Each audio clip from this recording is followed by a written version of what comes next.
los que pasan por este canal y por acá quiero sencillamente compartir una reflexión acerca de una noticia que leí el día de ayer y se trata sobre una mujer que dejó abandonada a su hija de tan solo 16 meses y evidentemente luego de 10 días esta niña fue hallada muerta, por supuesto, a causa de falta de alimento, a falta de agua. Y lo que leí de la noticia fue que el juez le dictamina a esta mujer que iba a pasar el resto de su vida, ¿no?, encerrada, y que iba a recibir por lo menos comida y agua, ¿no? Algo que ella le había negado a su hija durante estos 10 días. Cuando leemos noticias de este calibre, evidentemente no deja de desgarrar, ¿no?, el corazón para la mayoría de los seres humanos, en especial a los que son padres, porque las personas analizarían cómo es posible que una madre, ¿ok?, sea capaz de abandonar a su propia hija a una edad tan prematura y precisamente abandonarla con la intención de matarla, ¿no? Porque eso no tiene otra explicación. O sea, abandonar a su hija sola, encerrada en una casa durante 10 días es precisamente buscar la muerte, ¿no?, de esa criatura. Entonces, yo sé que inmediatamente cuando leemos este tipo de comentarios, siempre van a haber algunas personas que concluyen con la expresión, bueno, ¿y dónde estaba Dios cuando? ¿Dónde estaba Dios cuando esta mujer hizo esto? ¿Dónde estaba Dios cuando esta bebé estaba llorando porque evidentemente tenía necesidad de alimento, de agua? Entonces, eh, el ser humano parece que no termina, ¿no?, de comprender que es cierto que Dios es soberano, que Dios puede hacer como Él quiera, ¿ok? Dios, si así lo hubiese querido, hubiese quizás levantado la alerta o la alarma de alguien que pudiese quizás entrar en esa casa de manera repentina y a lo mejor haber salvado a tiempo a esa niña. Para Dios no hay nada imposible. Pero el punto es que a veces cuando terminan de pasar estos acontecimientos con estos desenlaces tan tristes, eh, inmediatamente vamos al punto de, bueno, si Dios existe, ¿por qué permitió esto?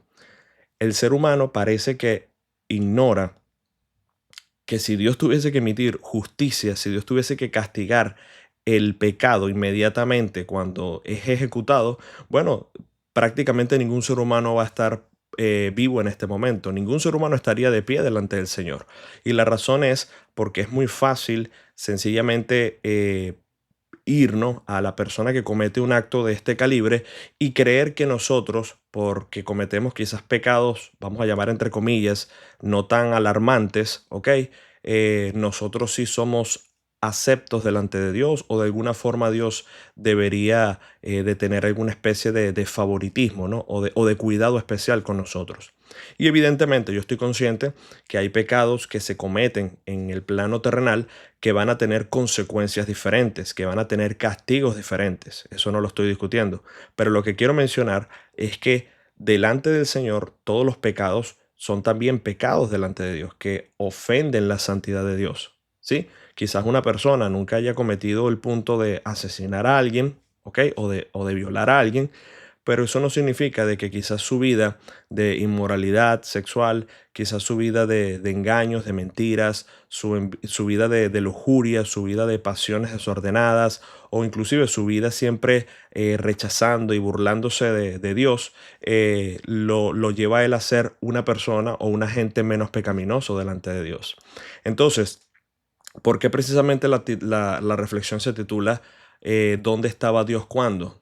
Después de ese cuando, usted puede ponerle allí todas las noticias que existen actualmente. Y la respuesta es muy sencilla. O sea, Dios ha estado donde siempre. Pero el problema es que los hombres han querido mantener a Dios siempre alejados de ellos. ¿Ok? El hombre siempre ha buscado ocultarse, mantenerse distante, esconderse de Dios. Y eso lo vemos como una muestra en cuanto el pecado entra en el mundo. Cuando allá en Génesis capítulo 3 peca Eva y Adán, nos damos cuenta que cuando entonces llega el pecado a la humanidad, el hombre no se acercó a Dios en arrepentimiento. El hombre no se acercó a Dios implorando su perdón. Todo lo contrario, buscó esconderse, ¿ok? Y no solo que buscó esconderse, sino que cuando Dios lo llama a cuentas, el hombre en vez de confesar lo que había hecho, entonces, ¿qué hizo? Le atribuyó la responsabilidad o la culpa a su mujer. Y cuando Dios habla directamente a la mujer, entonces la mujer le echa toda la responsabilidad y la culpa a la serpiente que le había engañado. Entonces vemos que inmediatamente cuando eran confrontados por Dios, ellos no decidieron ponerse a cuentas con Dios. Lanzaron, como decimos coloquialmente, la pelota para otro lado. Entonces, es lo que sucede en este momento, ¿no? Es lo que sucede. El hombre tratando de vivir una vida desconectado de la voluntad de Dios para ellos, sin saber que lo que Dios está ofreciéndoles a ellos es lo mejor que les puede pasar. Y aquí pongo un ejemplo muy sencillo. Cuando los padres tienen hijos pequeños, evidentemente ellos tratan, ¿no? Y desean de que no les suceda nada porque en esa edad los niños son muy curiosos, los niños quieren indagar sobre todo y muchas veces terminan desobedeciendo a los padres. Entonces el padre le dice, mira, no corras porque te vas a caer. Y el niño hace inmediatamente lo que el padre le dice que no haga y entonces se cae. Y la respuesta del padre es, no te lo dije, ¿qué te dije yo acerca de esto? Entonces, eso es solamente un ejemplo normal, no humano. Y me pregunto, si un padre, que es un ser humano, ¿ok?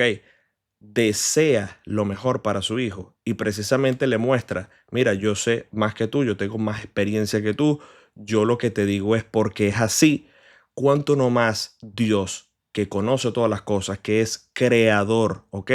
Y que precisamente desea lo mejor para los seres humanos. Entonces, cuando vemos noticias tan trágicas como esta, o como cuando un chico ha entrado en una escuela y ha matado a sus compañeros o a profesores, el punto es el mismo. ¿Dónde ha estado Dios? Precisamente donde los seres humanos los han dejado, lejos de su vida, ¿ok? Escuelas que han cerrado completamente las puertas para que la palabra del Señor se enseñe, ¿ok? Lugares donde quizás se tenía un espacio para poder compartir y enseñar las escrituras y el ser humano ha dicho, vamos a cerrar esto, no nos importa. Y es muy lamentable porque entonces después nos preguntamos por qué el mundo está como está y precisamente nos damos cuenta de que el ser humano que procura vivir una vida eh, sin Dios, tarde o temprano va a padecer las consecuencias de sus malas decisiones. Por ejemplo, si nosotros nos fuéramos al Evangelio según San Juan, ¿ok? En el capítulo 5, me llama la atención un pasaje donde en el versículo 40 el Señor Jesús declara y dice, y no queréis venir a mí para que tengáis vida. Voy a repetir el texto. Evangelio de Juan capítulo 5 versículo 40 dice, y no queréis venir a mí para que tengáis vida. Entonces fíjense que el texto está diciendo, y no queréis venir a mí. O sea, se está mostrando aquí la responsabilidad que tiene el ser humano de escuchar a Dios y de precisamente aceptar el mensaje de Dios. Cuando nosotros estamos compartiendo el Evangelio, cuando nosotros estamos mostrando lo que significan las buenas nuevas de salvación, nosotros tenemos que mostrar también la condición del ser humano, ¿ok? Porque volviendo al punto de estas noticias, quizás usted nunca haya llegado a matar a alguien, no haya llegado nunca a cometer un acto de violación o haya cometido un pecado de estos escandalosos, pero evidentemente al vivir una vida alejado de Dios, usted ha tenido pensamientos pecaminosos, ha dicho cosas pecaminosas, ha hecho cosas pecaminosas y ha hecho muchas cosas en su vida que ofenden también la santidad de Dios. Ya eso inmediatamente usted lo mantiene separado de Dios. Lo que pone barrera entre Dios y los hombres precisamente es el mismo pecado. Entonces, ¿cuál es la forma de resolver esta ecuación? ¿Cuál es la manera de resolver este problema? Bueno, precisamente de que cuando usted escucha el Evangelio, Dios está haciéndole una invitación para que usted, confesando sus pecados delante del Señor y creyendo en Cristo, que tiene poder para perdonar sus pecados, pueda entonces, por medio de él, tener vida.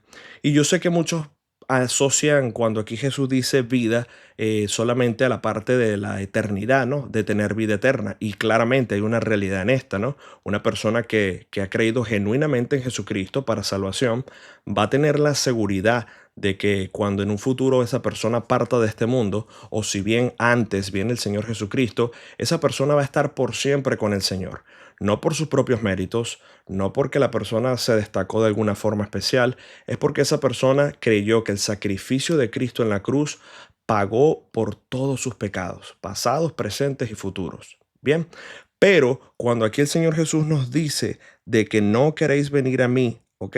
Para que tengáis vida, también tenemos que llevar esto al plano terrenal. Y la razón es porque aceptar a Jesucristo o creer en Jesucristo para salvación, como realmente lo muestra la Escritura, no se trata de comprar un pasaje al cielo. No es como decir, bueno, voy a resolver este seguro de eternidad poniendo mi fe en Jesús. Porque pareciera que hay gente que cree esto, ¿no? Predicar el Evangelio no es sencillamente decir, bueno, voy a recibir a Cristo o voy a aceptar a Cristo o voy a creer en Cristo porque así cuando yo muera entonces voy a ir al cielo. ¿Y qué pasa el resto de mi vida? ¿Ok? ¿Qué va a pasar con este peregrinaje que todavía nos queda? ¿Qué va a suceder con todos estos años que todavía quizás no queden en este mundo? Precisamente tener a Cristo como tu Salvador y como tu Señor es la diferencia de un antes y un después, de vivir una vida en este mundo que aunque no va a ser perfecta y que aunque no significa que usted no va a pecar más, significa de que usted quiere que su voluntad esté alineada con la voluntad del Padre. ¿Ok? Por eso es que el cristiano no es una persona perfecta, pero si va a las escrituras, comienza su vida a ser confrontada, comienza su vida a ver cómo es el carácter de Cristo, cómo nosotros como cristianos deberíamos imitarle en todas las áreas de nuestra vida. Es algo que no es ni automático, no sucede de un día para otro, es algo que es constante, ¿no? Y el cristiano va creciendo espiritualmente y va madurando espiritualmente. Y por eso hay personas cristianas que usted ve que tienen un carácter diferente, que tienen una manera de conducirse diferente, que tienen un vocabulario diferente, que tienen inclusive ya prácticas diferentes, porque precisamente eso lo va generando la misma madurez espiritual. Pero precisamente, aunque esto no significa de que los cristianos van a estar ausentes de problemas o dificultades, ellos entienden y reconocen que en medio de cualquier adversidad de la vida, el Señor ha prometido estar con nosotros todos los días hasta el fin del mundo. Así que cuando una persona nuevamente llegue a la conclusión, ¿dónde estaba Dios cuando esto pasó? Bueno, debemos reflexionar. La persona que cometió ese acto o la persona a la que le sucedió tal cosa, eh, ¿qué tan cerca ha estado de Dios? ¿Ok? ¿Cuál es la comunión o la relación que ha tenido esa persona con Dios? Porque en la Biblia tenemos casos de personas que vivieron momentos muy dolorosos, muy fuertes, pero su refugio precisamente estaba en el Señor, ¿ok? No necesariamente fue sufrimiento por causa del pecado, probablemente también fue un proceso, fue una prueba que Dios permitió para probar la fe de esa persona. Pero también vemos casos de personas que no eran creyentes, que también vivieron momentos muy dolorosos, consecuencias a causa del pecado muy tristes, y otros que precisamente vemos también, ¿no? Que tuvieron comportamientos similares a los de estas noticias que estamos leyendo. Solamente para terminar, no puedo pasarme este momento sin recordar el tiempo en que vivieron los israelitas en el periodo de los jueces, donde precisamente el Señor les mostraba a los israelitas de que si ellos permanecían en la voluntad de Dios, si ellos permanecían en la ley que ya Dios le había entregado allí a Moisés, haciendo todo lo que era correcto, la bendición de Dios, el cuidado de Dios, su provisión, ¿ok? Iba a ser siempre sobre ellos. Pero si por el contrario ellos desobedecían, si ellos pecaban adorando a dioses paganos, si ellos comenzaban a imitar las prácticas de otros pueblos que precisamente no era lo que estaba en la ley de Dios, ellos iban a padecer las consecuencias. Y así es. Usted lee el libro de los jueces y usted va viendo todo el ciclo, ¿no? Que se repite, que va y se repite. Israel viene, comienza bien, después se rebela contra Dios, después comienza a pecar y no se arrepiente, entonces Dios permite que pueblos enemigos le invadan y venga mucho daño y destrucción.